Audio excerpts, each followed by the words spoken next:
Dear Saint, today is 12th of October and our topic is crossing Jordan.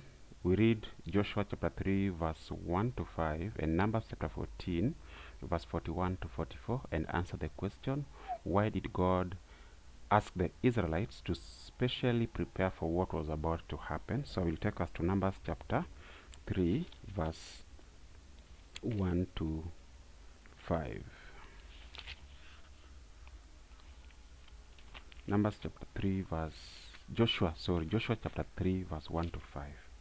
Joshua chapter 3 verse 1 to 5. And I read in your hearing, it says, Then Joshua rose up early in the morning, and they set out from Acacia Grove and came to the Jordan, he and all the children of Israel, and lodged there before they crossed over.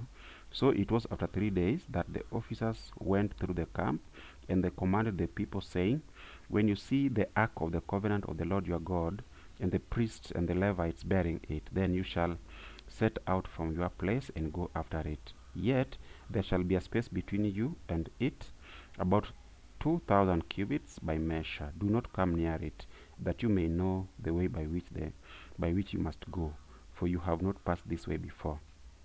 And Joshua said to the people, Sanctify yourself, for tomorrow the Lord will do wonders among you. That is Joshua chapter 3 verse 1 to 5.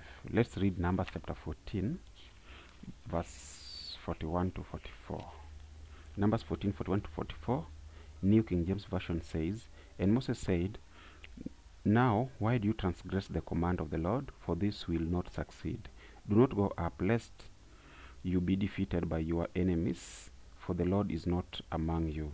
For the Amalekites and the Canaanites are there before you, and you shall fall by the sword, because you have turned away from the Lord will not be with you.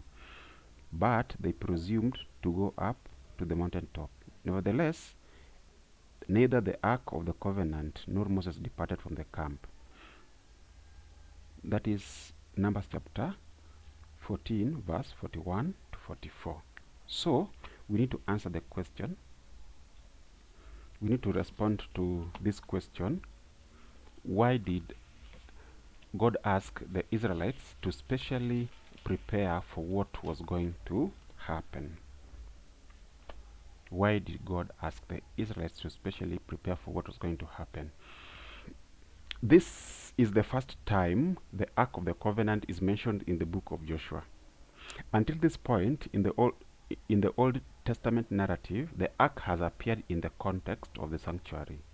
That we can find in Exodus chapter 40 verse 21, in Israel's journey from Sinai, that we can find in Numbers chapter 10 verse 33 to 36, and at the unsuccessful attempt to begin the conquest of Canaan, found in Numbers chapter 14 verse 44, which we have just read. It was the most sacred object in the Israelite sanctuary and held 3 objects, each expressing God's special relationship with God. 1. The tablets containing the 10 commandments. 2. The rod of Aaron, the high priest. And 3. A jar of manna. See Exodus chapter 16 verse 33 and Hebrews chapter 9 verse 4. The ark and the preparation to cross the Jordan reminded Israel that they were not entering Canaan on their own manner and time. The conquest would be successful only if they had followed God's way and timing.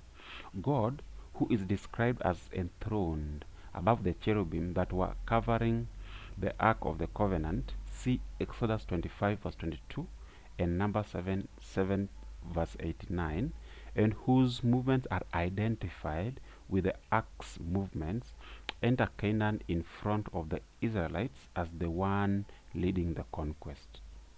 The term translated sanctify, see Joshua chapter 3 verse 5, or consecrate in English Standard Version, refers to a purification process similar to what the priests followed before beginning their services in the sanctuary.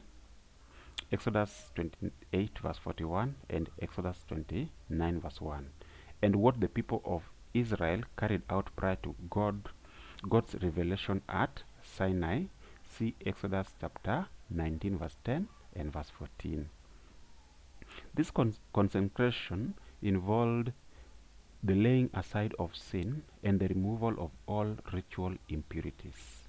The same command appears in Numbers chapter 11 verse 18, relating to an impending miracle of God.